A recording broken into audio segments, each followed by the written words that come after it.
I don't think I've ever been more uncomfortable and unnerved from a film that isn't a horror before. So if you're looking for something that has aged like fine milk, then please watch Never Been Kissed. I'm holding back the laughter because it's absurd. So, Never Been Kissed is a 1999 film by Drew Barrymore. It was the first film that her production company put together with director Ryan Gosnell. You might know Ryan Gosnell as the director of both live-action Scooby-Doo films. So, there's high hopes for something like Never Been Kissed, which is his highest rated film, mind you, with a whopping 6 on IMDb. Now, I'm not meaning to be derisionary to the guy, but this film by far is the most uncomfortable watch. A brief summary of the plot of this film is that Drew Barrymore plays Josie Geller, who's a copywriter at the Chicago Sun-Times, and she's got a stick up her ass. She is kind of stuck in the place at a level. She wants to be a journalist, but she can't because she's never really been given a chance. Also, she's got a stick up her ass because she keeps correcting everyone's way of pronouncing words, because, as she says in the film, she's in love with words, and words are her friend. And, look, I've read reviews of this film, and everyone says that she's really likeable and charismatic. I wholeheartedly disagree. She's a knob. If I knew Josie Geller in real life, I wouldn't be fucking a friend, because she's a knob. I wouldn't like it if someone kept correcting me on every time I said something wrong. But anyway, I guess in America in the 90s in Chicago, they loved that. But anyway, Josie couldn't become a journalist and get an assignment, but one day a dream comes true because her editor gives her the really, really public service driven journalistic piece of infiltrating a high school by pretending to be a high schooler so you can find out what high school students do. Yeah, that's about as deep as it goes. Look, the title of the film, Never Been Kissed, comes from the fact that Josie Geller, as you find out within the first scene of the film, at work, as an adult, 25 years old, is that she is talking with her friends on a lunch break and they find out she's never been kissed. And she goes on this some long monologue at that moment about, actually, she's waiting for the one, guys. She's waiting for the one that will kiss and make her realise that this is meant to be. And that sets up the plot of the film. She's never been kissed, and now she's got to go and infiltrate this high school and pretend to be a high schooler, right? And the comedy is supposed to ensue from there. Look, this film was funny, I will give it that. But it's because it's aged so badly. It's 2024, and this film was made in 1999, and what was in that film back then I would consider criminal. So, where to start? So, Josie kind of infiltrates this high school, and the reason is her editor wants to find out what high schoolers do. So, for one, that's a load of bullshit.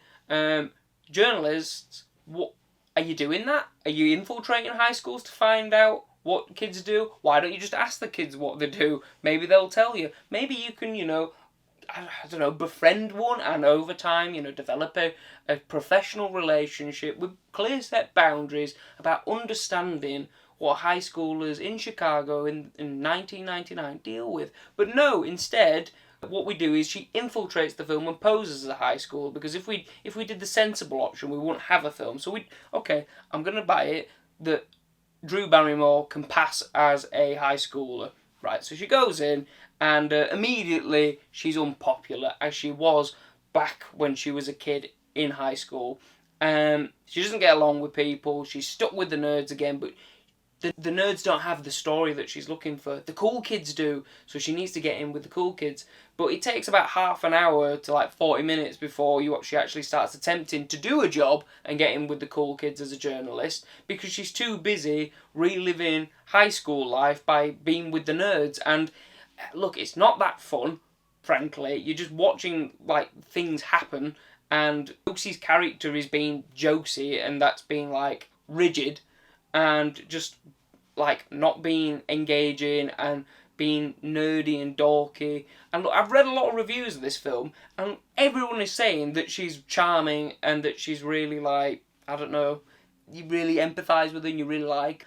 I must feel like Hannibal Lecter here, because I did not like her one bit. I kept thinking, God, I wish she'd shut up. I thought she was one of the worst characters in the film.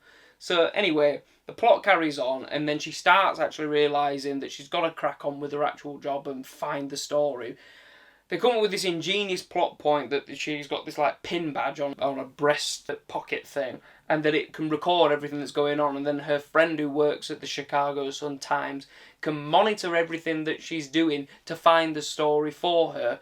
So obviously you've got the setup that she's never been kissed, and then the plot of the romantic part of the film is that she's looking for that kiss subconsciously, right? She's trying to find herself by reintegrating into high school life.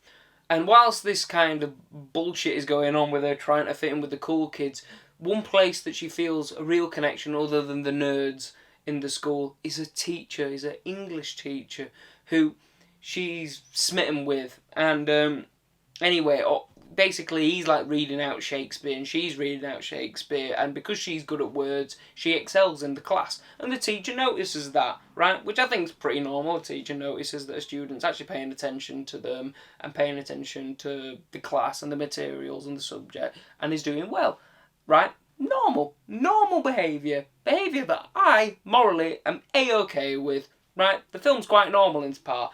Josie's kind of getting a bit infatuated with the teacher as a fully grown 25-year-old. So, but I mean, she can, I guess. She's an adult, but whatever. So anyway, she's getting infatuated. But as the film then progresses, this teacher, Sam, is starting to approach her in more weird and professional boundary-breaking ways, to the point that it makes the film completely unwatchable at this point. So, as I said, Josie is like attending classes and doing well, and she reads Shakespeare and she gives her interpretation on the book they're reading, right? And he then takes this as carte blanche to then start asking her personal questions and start approaching her and telling her about his personal life and his love life. So we're starting to get into bizarre, weird territory. It then starts to become clear that this teacher has a thing for Josie. Now, look, it could have been okay, this film. This film could have gone so many different ways that would have made the moral aspect of this film more palatable, or at least not fucking unproblematic because the teacher's a nonce. If they decided to write it in so that Sam, this teacher, actually was in on the fact that Josie was doing a story for the Chicago Sun-Times on this subject matter, and he was aware of it, but then developed feelings for Josie. Now that I could kind of buy, because then you've got the comedy from the fact that then he's trying to not come across as a nonce to other students and to the faculty, when actually he's just fallen in and it's a very halal and kosher relationship. But we don't get that. Instead, throughout the whole of the film, he believes that she is a high schooler. And so what you have to do is you have to sit there as a fully grown adult and watch this teacher slowly groom this 25-year-old who he thinks is a 16-year-old. There's this really weird scene where Josie goes to a nightclub, essentially, to get with the cool kids and interview them and do a job because she's been bollocked by John C. Reilly, who plays Gus, who's the editor, who's actually the only person that has kind of some tenuous grasp on reality, because he kind of understands that as a newspaper, they need to find a story, and right now all she's doing is dicking around with nerds at school. So she goes to this club to then meet the cool kids. She gets there, there's some Rastafarians that give her like a weed brownie, and she gets high off it and then starts acting like a twat, jumping on stage and, you know, dancing around. But eventually bumps into her teacher. Whoa, what a coincidence. And a teacher is out with his girlfriend. And then the dialogue gets really ham, because within like the first few lines of them exchanging greetings, Josie and this teacher's girlfriend, she says something like, "I wish you would come to New York with me and stop your fantasy of fucking, I don't know, like reading books and shit."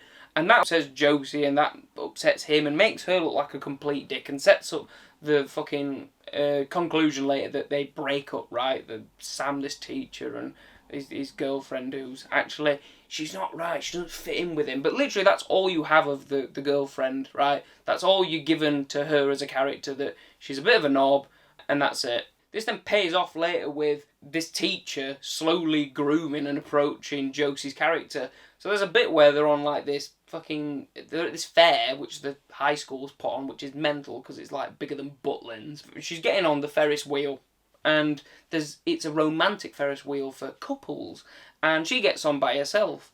People are laughing at her. So what does this teacher do? He gets on with her. Now, at this point, he has been approaching her, has been chatting with her, and like telling her things that you probably, like a teacher wouldn't, like divulging personal information. But then this is where it really starts like crossing lines, is that he starts talking about like the fact that him and his girlfriend are broke up, and then like says that she says something along the lines of that, oh, no one likes her and that no one want to be with her and everything. And he's like, I think that loads of guys would be lining up around the corner to be with you. I'm thinking, what the fuck am I watching? Am I watching How to Catch a Predator? Because he's just there like rizzing up this, what he believes is a 16-year-old high schooler. And you're watching it, the camera angle is just this straight on, kind of like this piece to camera with them sat there, and like there's these romantic pauses, and they chuckle and laugh and look away and all this stuff, and you're just there like, oh my god, he's trying to nonsense, and I feel like I just should scream and say something, but you can't because it's a film. But there is some comedy in it. So for example, like Molly Shannon, who plays Anita, who is Josie's best friend, she turns up at the school one day trying to find Josie, and she stumbles into a class where Sam the teacher's there, and she's like, oh, I'd get with him, and I can totally see why you get with him, Josie, which is a conversation that they have privately in the classroom in front of everyone, right? But anyway, he mistakes Anita for a sex ed tutor, and then she has to give this class which she's not there to give on sex ed, and it's quite funny, right? So there are moments of that. And John C. Reilly bollocking Josie, who, as you know, I don't like that character, so I got a kick out of that. But the film goes even more bonkers chocolate conkers, because 2/3 of the way through, you meet Rob Geller, right? Who's a character who's the brother of Josie, and he joins the fray by then joining the high school, which is a logical thing to do. And what he says when he bumps into Josie in the high school and she's completely shocked is that he says, look, I'm here to help you because you're doing such a shit job of your actual job of infiltrating this high school to write this story. And she's like, oh yeah, you're right. He says, look, what you need to realise is I was a cool kid back at school. You weren't. You were Grossy Josie. And the thing you got to understand is that once you make one cool kid like you, the rest will all follow suit because they're all sheeple, right? And I thought this message would have been dispelled by the end of the film, and it kind of is, because Josie goes on this big rant at the end about you're all kids and you all need to listen to each other and befriend each other, not be knobs, and it completely falls on deaf ears. And so I'm kind of a bit like, does this film actually believe it, or does it actually believe in what Rob Geller said, and that it's actually true that we're all awful human beings and we should all return to our base insecurities and fight each other off and go to this hierarchy in which the cool kids are at the top and everyone else at the bottom gets shat on.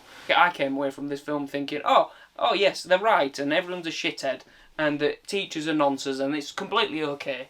But anyway, it gets worse. So they're at this prom that's happening. Rob Geller is now dating this 16-year-old, which he likes to keep bringing up that she's 16 and a gymnast, and she fucking wraps her leg around her head. And I'm supposed to be there like, is this supposed to get me horny? Like watching a 16-year-old get like kind of sexualised. But, you know, granted to Rob Geller, he does actually like back away and he was like, oh, I feel a bit uncomfortable about this, you know. But anyway, so whilst that's going on, they're throwing a party and everything, it's prom night and it's all coming to a head now.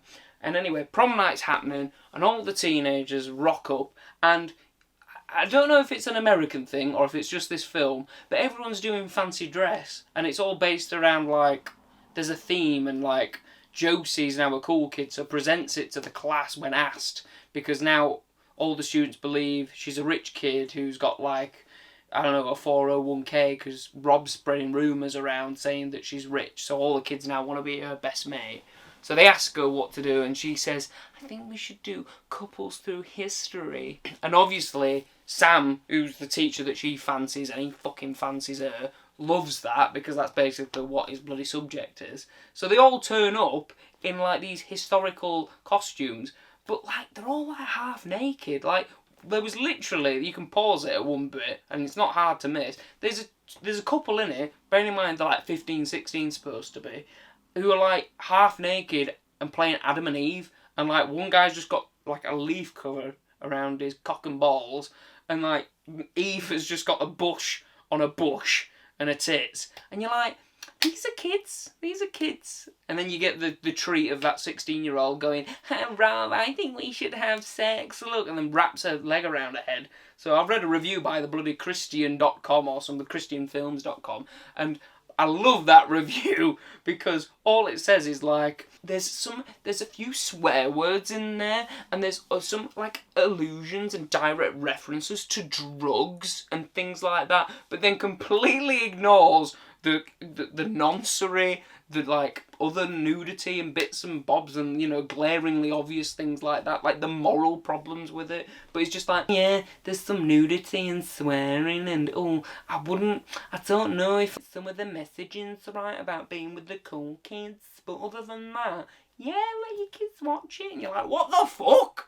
ChristianFilms.com? What are you on about? So there's a bit at the end where Josie has been found out. She's a journalist. There's a crowd round her of all the other students, and they're all listening intently, and she gives this big rousing speech of that they all need to be better to humans and be nicer to each other and all this crap. And everyone listens stunned. And then what do? She runs off, and they all turn around to the DJ who says some line, and then they all start fucking dancing to it because he drops the bass and plays some Skrillex, whatever. And so it just that's it. You don't ever see the students like again until the end of the film, but that isn't even commented on. I've never actually done a spit take. Like I was having a drink at the time, and Josie then bumps into the teacher, who at this point has found out that she's a journalist and that she's been lying to him all this time, and he kind of goes off on one, and she's crying and chasing after him and says, no, please don't go, please don't leave me. And he goes, how can I stay with you here after you've lied to me all this time? You've lied to me that you're a 16-year-old.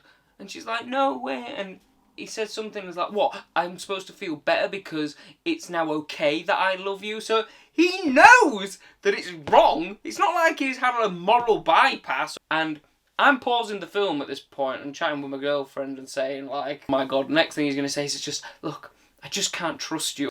And he says something even better. I take a big swig of my drink, and then we're playing the film, and he turns around and she says a line, and he says, in response, he just says, I just can't look at you in the same way. I nearly spat my drink out. It's like, look, I know it's 1999 and everything's a bit fruitier and a bit looser, and, you know, teachers can get away with more things than they can now, but you're telling me that two full grown adult screenwriters wrote this story with all of its logical flaws, the fact that Josie can swan into a school and there's no bureaucracy and no one turns around and goes, hey, who's this student that we've never seen before, and why does she look quite a bit older than the other students, and where has she come from, and all the other logical loopholes that there are, and, you know, the bad messaging about, you know, oh, be a cool kid and do what you need to do because you get the story and you get the boy in the end, and that's alright on me, and just shit on everyone else along the way and just complete a twat to the people that you should be friends with. But forget all that. That, you know, that I can put in a bin and I can put in the corner of the room and just look at that and go, you know, I'll live with that. I'll live with that trauma that this film's given me. But this bit at the end where he says, I just can't see you in the same way again. You're telling me that the writers wrote that and they didn't think, do you know what? This guy thought she was 16, and now that he's realised that she's 25, he's saying, I can't look at you the same way. Do you think some people are going to interpret that in a non-romantic fashion? And maybe in the fact that, oh, I can't get it turned on now because I don't think you're fucking 16. Look, maybe I'm too jaded, but I think this film has just soured like milk, frankly. You know, my girlfriend said something really good, and oh look, he's got a girlfriend, he said it 3 times, but look, she's part of this, she made me watch the film. She made the good point that I think this film was written from the perspective of a 13-year-old girl, and that makes total sense, right? When we're younger, you know, boys and girls can like their teachers and fancy them, and that in their own perspectives, in their worldviews at that time, because they're blissfully ignorant about some things that may be problematic or not, teacher-student relationships at that age. So they fantasise that the teacher notices them, picks them out of the crowd, plucks them out of the rabble, and loves them, and treats them with respect, and understands their intellect, things like that. And look, the film does make more sense there, because then the logical kind of lobotomy that comes with this film and trying to believe it makes all sense then. How she can swan in and do all the things that she does and no one questions it, and the fact that journalism now constitutes like being a honey trap for teachers and entrapping would-be potential nonces in, like, which is something, by the way, that they reference in the film. Gus references the fact that the story, forget, understanding what secondary school cool kids do, but actually the story is that there's a nonce in the mist at this secondary school, except the fact that, legally, she's entrapped him and she's filming all the school kids, and by extension, the paper is filming all these school kids without their permission. And you just think, oh yeah, and he's the bad guy, and you guys are completely fine with this. Look, anyway, that's not me saying you can be a nonsense. It ends with the generic rom-com schlock, and the teacher and Josie gets together, and everyone celebrates, right? And the film ends there. And I had so much fun reading the reviews from this film, because when you read the 1999 reviews for this film, none of them make mention of the moral implications of basically watching this forbidden romance. Some of them actually, I think it was Roger Ebert, who actually wrote for the Chicago Sun-Times till he died, so he gave the film 3 out of 4, because he has a 4-star rating, right? And he gave it 3 out of 4, and he was, like, most of his review was him describing the plot of the film and saying how he loves Drew Barrymore, but the film is completely unoriginal and whatever, but you know what? Whilst the ending sucked and it was completely contrived and everything, but he loved it because Drew Barrymore was just so enigmatic. 1, that's not true. Don't believe that shit. 2, the film is as unoriginal as he says. And 3, do you think that he might have been a little bit biased since he was one of the writers at the very paper which is portrayed in the film? So the other reviews make like no mention of the problematic aspect of this teacher getting with this student who he thinks is 16 years old, and then he's completely turned off the idea until the very end of the film, when it's revealed that she's 25. None of the reviews mention that. 0. None at all. And I'm just like, really? Like, has our understanding of the world and how we should conduct ourselves changed that much in 25 years? Look, I think it's been a bit of an awakening to me in realising that this film as a time capsule kind of dates our morals in a way that I didn't think that they changed that much. So, maybe I'm the schmuck here, but yeah, Never Been Kissed has been a revelatory in that way. And so, in that manner, I will conclude in that, look, this film has aged like milk. It stinks. It's in the corner of the room and it's looking at me and it smells and I want to get it out of here. But do you know what? It's reminded me of a few important things. That being a nonce is not okay, even if in 1999 it was. And that morals and our values change as time goes on. And that Raja Gosnell's best film was Scooby-Doo 1 and 2, and it always will be, and I don't care what IMDb says. And 3, maybe I just don't give a shit about Drew Barrymore. Anyway, this film and this review's shit.